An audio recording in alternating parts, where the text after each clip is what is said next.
Bismillahirrahmanirrahim. This is exercise for MCQs, Unit 11, Sound. Physics 10, new book, National Book Foundation. Question 1. Which is not true for sound? The four options are given as sound is produced by vibrating body, that is true. Sound travels due to variation of pressure in air, yes, that is very much true, that sound travels due to variation of pressure in air. C. Sound transfers energy, yes, sound transfers energy along with matter of medium, no, that is not correct. Matter is not transferred with the sound wave, only energy is transferred. Sound is compressional and longitudinal wave, yes, correct. Sound is a longitudinal wave, it is a compressional wave. It produces compression in the air. Now, coming back to answer C, this is the correct answer. And matter does not transfer, only energy is transferred from one particle to the other next particle, and it goes on. So, correct answer here is sound transfers, which is not true. It is C is not true. Sound transfer energy, right, but it does not transfer matter. Question number 2. Sound travels faster in. Main factors on which the speed of sound depends are intermolecular distance. Lesser the distance, faster is the speed. And then is nature of the medium, density or elasticity. Greater the elasticity, greater is the speed. Density is again comes in this intermolecular distances. Then is steel is rigid and has very small intermolecular distance with very high elasticity. Even it has elasticity higher than rubber. So steel has the temperature too is a factor, but is not relevant in this situation. So steel is the correct answer. Here the sound travel faster in steel out of all these four options. Now, question number 3. Speed of sound in air at 0 degree is 332 meters per second. What is the speed in vacuum? Now the speed in air is given, and you must recall that sound waves are mechanical in nature and require a material medium to propagate. In sound wave, particles transfer energy to the next particle in all directions, and the next particles to the further next, and so on. Remember, the particles only vibrate and do not move from place to place. In vacuum, there is no medium, no particle, so no waves. So there is no question of a speed. It is 0. Option D is correct. Question 4. Threshold of hearing has dash intensity level. Now, first of all, what is threshold? A threshold is what you step across just before you enter a room, a house, or any other space or region. Now, intensity for faintest audible sound is given as 10 power minus 12 watts per meter square, or in terms of loudness, it is, or the intensity level, it is 0 decibel. So out of the given options, it is 0 decibel. Option A is the correct option. Question number 5. Factors, frequency of sound in air is doubled. Its speed will. The factors that affect the speed of sound are, again, the intermolecular distance, the nature of the medium, and the temperature.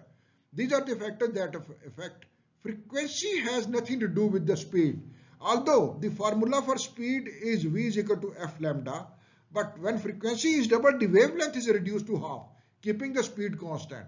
Remember, the speed of sound and speed of light, that are the two such speeds which are in control of the nature, and nature controls it, and the factors on which it depends, there are all natural factors, nothing in control of human. So speed of sound will remain same. Option D is correct. Question 6. Sound waves having frequency dash are called infrasonic waves. We know that 20 Hz is the minimum audible frequency. The frequency below minimum audible frequency is called the infrasonic. So the correct option here is less than 20 Hz. Option B is the correct option. Question 7. Minimum distance of a person from obstacle to hear echo is. The options are given as 17 meter, 34 meter, 0.1 meter and more than 50 meter, greater than 50 meter. Now let the minimum distance between the object and the person be d. This is the object here and the person or the source of sound is here. The distance between them, let it be d, and you can see the sound wave, it goes from the source to the obstacle and then returns back. The total distance, let S represent the total distance that sound travels from person to the obstacle and back. That means S is equal to 2d because S travels from source to the obstacle and then returns back. That becomes 2d. Now speed of sound here is at usual temperature is taken as 340 meter per second, and minimum time for an echo is t is equal to 0.1 second. This 0.1 second is the time that our brain, any impression or any sound that persists in our brain is for 0.1 second. An echo will be observed only if and only if it returns to our ear or brain more than 0.1 second. So minimum time is 0.1 second. That is for the minimum distance. Now substitute values in S is equal to Vt, the equation, and this becomes 2d. S is equal to 2d, speed is 340, time is 0.1. Calculating this, d is equal to 34 divided by 2 because this calculation results in 34 and this becomes 17 meter. So this distance has to be 17 meter minimum for an echo to be heard. Otherwise the sound wave, if less than this time, the sound wave will overlap and echo may not be observed. The correct option here is 17 meter, that is option A. Question 8. Which of the following properties of waves is directly related to the loudness of sound? Now for the loudness of sound, these options given are frequency, wavelength, speed and amplitude. There are 4 factors which directly affect the loudness of sound. One is vibrational amplitude of source of sound. The other is surface area of the source of sound, distance from the from source of sound, and the sensitivity of ears of listener.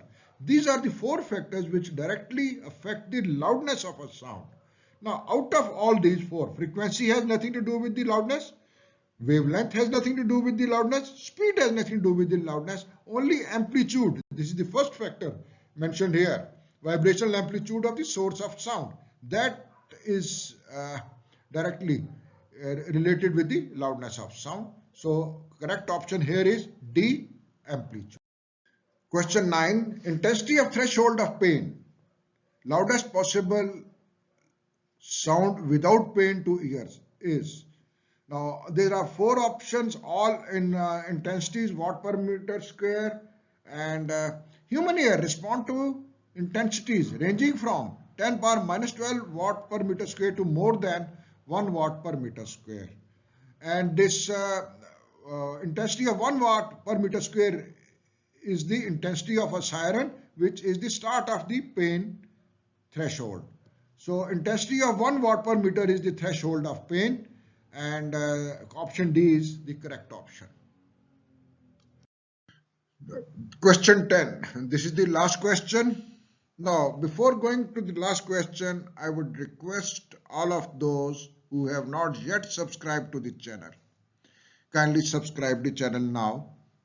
If you like the video, share the video with others. If you have any comments or any observation regarding my solutions, please write it in the comment section. Those comments will reach me and I will be able to rectify your problem. If you wish me to solve any of the solutions in physics or in mathematics, please write it in the comments. Those comments will reach me and I will be able to address your problems. Now, coming back to this question 10, silent whistle is used to train dogs. When trainer blow the whistle, humans do not hear, but dogs do. Its possible frequency is. Now we know that the frequency of a silent whistle is has to be more than 20,000 Hertz, which dogs and few other animals can hear, but humans cannot. And for your information, I have written a table giving few species, that is bats, mice, dogs, cats and human, and frequencies they can hear up to. So bats can hear up to 120,000, mice can hear up to 100,000 hertz, dogs can hear up to 35,000, cats up to 25,000 and human only up to 20,000. Since human cannot hear beyond 20,000 and dogs can hear, so the silent whistle has to have a frequency of greater than 20,000. So the correct option here is D, frequency greater than 20,000. Thank you very much.